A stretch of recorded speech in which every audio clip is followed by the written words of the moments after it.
रानी ने आवेश और परेशानी में आकर जहर का सेवन कर लिया था और उससे वो बेहोश हो गई। जब सुबह से दोपहर हुई तो भी रानी के रूम का दरवाजा नहीं खुला। माँ ने रानी के रूम को कई बार खटखटाया पर दरवाजा नहीं खुला। रानी की माँ ने उसके पापा को फोन कर घर बुलाया और हड़बड़ाहट में रोने लगी। कहने लगी, खुद से मैंने अपनी बेटी को समझने के बजाय उस पर हाथ उठाया, उसे इतना प्रताड़ित किया कि अब न जाने उसने क्या कर लिया है। रानी के पापा घबराए हुए घर पहुंचते हैं। दरवाजा नहीं खुलने पर दरवाजे को धक्का देते हैं। दरवाजा कुछ धक्के से खुल जाता है। अंदर रानी बेहोश पड़ी रहती है और उसके पास पानी का ग्लास हाथ में रहता है। उसके पापा ग्लास को सूंघ कर देखते हैं तो उन्हें पता चल जाता है। वो अपनी बच्ची को गोद में उठाकर तुरंत बाहर लाते हैं और पानी के छींटे मारते हैं, जिससे रानी उठ जाती है। पापा माँ की जान में जान आती है। अब यह रानी की किस्मत का क्या कहना कि जहर ने भी अपना असर रानी पर नहीं किया। ये भगवान का चमत्कार था या कुछ और, पर रानी ठीक थी। उसे अपने ठीक होने पर गुस्सा आ रहा था, पर माँ पापा के घबराए चेहरे को देखकर उसे लग रहा था कि उसने फिर से गलत कदम उठाया था। पापा रानी को कह रहे थे, तू हमेशा अपने मन की ही क्यों करती है? हम भी तेरे कुछ है, तुझे अगर अपने मन की ही करनी है तो मार दे तेरी माँ को और मुझे और तेरे भाइयों को, फिर जो चाहे करना। रानी रोने लगी अपने पापा को इतना दुखी देखकर और उनके सीने में लग गई। इस बीच अचानक रानी के पापा के सीने में दर्द उठा और वो बदहवास से जमीन पर गिर पड़ी और माँ बेटी दोनों ने आनंद फानन में पड़ोसियों को बुलाकर पापा को हॉस्पिटल ले जाया गया।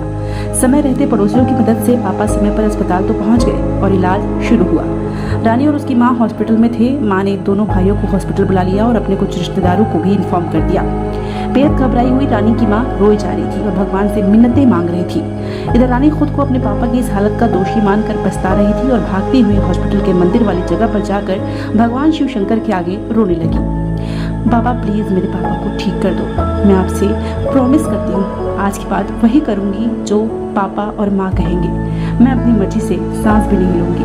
प्लीज एक आखिरी बार मेरी सुन लो, मेरे पापा को बचा लो वरना मैं मर जाऊंगी। रानी फूट फूट कर रोने लगी थी। बिना कुछ खाए पिए दिन से शाम हो चुकी थी। इधर पापा का इलाज जारी था। सारे रिश्तेदार भी पहुंच चुके थे। डॉक्टर्स ने बताया हार्ट अटैक था। पर ईश्वर की महिमा के टाइम पर पहुंच गए और अब सब कुछ नॉर्मल है। कुछ दवाइयां और कोई भी तनाव न देने को कहा गया और कुछ दिनों में डिस्चार्ज करना बताया।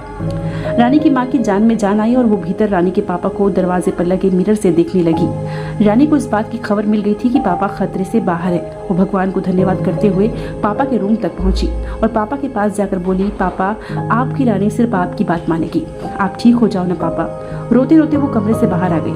पापा का इलाज चलता रहा, दवाइयाँ चलती रही। रानी और उसकी माँ भाई सभी पापा का ख्याल रखने लगे। हॉस्पिटल से डिस्चार्ज होने के बाद जब पापा घर आए तो सब कुछ बदला सा था।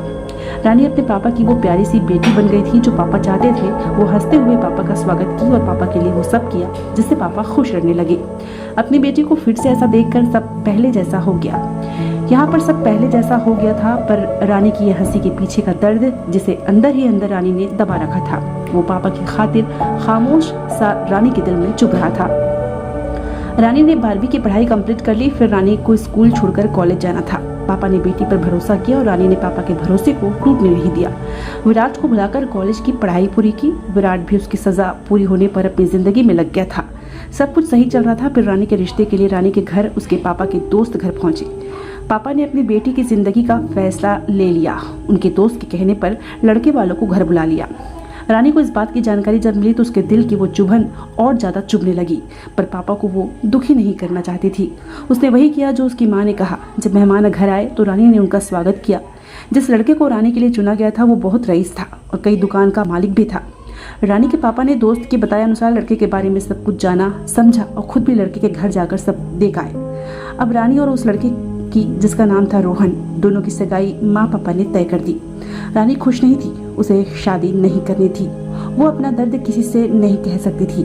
माँ बाप के हर फैसले पर कठपुतली सी नाच रही थी वो।